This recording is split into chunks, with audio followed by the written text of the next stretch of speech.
ನಮಸ್ತೆ ಸ್ನೇಹಿತರೆ, welcome back to my channel. ನಾನಿವತ್ತು ಒಣಮೆಣ್ಸಿನ್ಕಾಯಿ ಖಾರ ಹೇಗೆ ಮಾಡೋದು ಅಂತ ತೋರಿಸ್ತಿದ್ದೀನಿ. ನಾನಿಲ್ಲಿ ಒಂದು 10 ಖಾರದ ಮೆಣಸಿನ್ಕಾಯಿ, ಒಂದು 5ರಿಂದ 6 ಬ್ಯಾಡಗೆ ಮೆಣಸಿನ್ಕಾಯಿ ತೊಗೊಂಡು ಸ್ವಲ್ಪ ಎಣ್ಣೆ ಹಾಕಿ ಹುರಿದಿಟ್ಕೊಂಡಿದ್ದೀನಿ. ಮತ್ತು 2 ಗೆಡ್ಡೆಯಷ್ಟು ಬೆಳ್ಳುಳ್ಳಿ ಮತ್ತು ಒಂದು ದೊಡ್ಡ ಈರುಳ್ಳಿ ತೊಗೊಂಡು ಸ್ವಲ್ಪ ಎಣ್ಣೆ ಸೇರಿಸಿ ಫ್ರೈ ಮಾಡ್ಕೊಳ್ತಾ ಇದ್ದೀನಿ. ಇದನ್ನು ನಾವು ಒಂದು ಸ್ವಲ್ಪ ಹೊಂಬಣ್ಣ ಬರೋವರೆಗೂ ಫ್ರೈ ಮಾಡ್ಕೊಳ್ಳೋಣ. ಇದನ್ನು ನಾವು ಕಡಿಮೆ ಉರಿ ಇಟ್ಕೊಂಡು ಚೆನ್ನಾಗಿ ಫ್ರೈ ಮಾಡ್ಕೋಬೇಕು.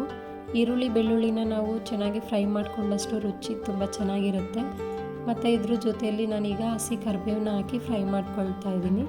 ನೀವು ಕರಿಬೇವಿದ್ರೆ ಜಾಸ್ತಿ ಕೂಡ ಹಾಕ್ಕೋಬೋದು. ಕರಿಬೇವು ಜಾಸ್ತಿ ಹಾಕೋದ್ರಿಂದ ರುಚಿ ಡಿಫ್ರೆಂಟ್ ಆಗಿರುತ್ತೆ, ಚೆನ್ನಾಗಿರುತ್ತೆ.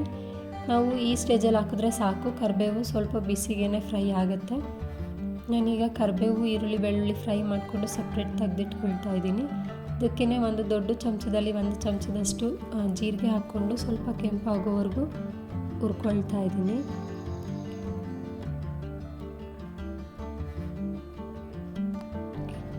ಜೀರಿಗೆ ಹುರಿದ ಮೇಲೆ ನಾನು ಅದನ್ನು ಮಿಕ್ಸಿ ಜಾರಿಗೆ ಸೇರಿಸ್ಕೊಳ್ತಾ ಇದ್ದೀನಿ.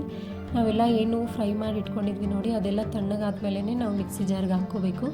ಈ ತಣ್ಣಗಾಗಿದೆ, ನಾನೆಲ್ಲ ಮಿಕ್ಸಿ ಜಾರಿಗೆ ಸೇರಿಸ್ಕೊಳ್ತಾ ಇದ್ದೀನಿ ಮೆಣಸಿನ್ಕಾಯಿ ಮತ್ತು ಹುರ್ಕೊಂಡಿರೋ ವಸ್ತುಗಳನ್ನೆಲ್ಲ.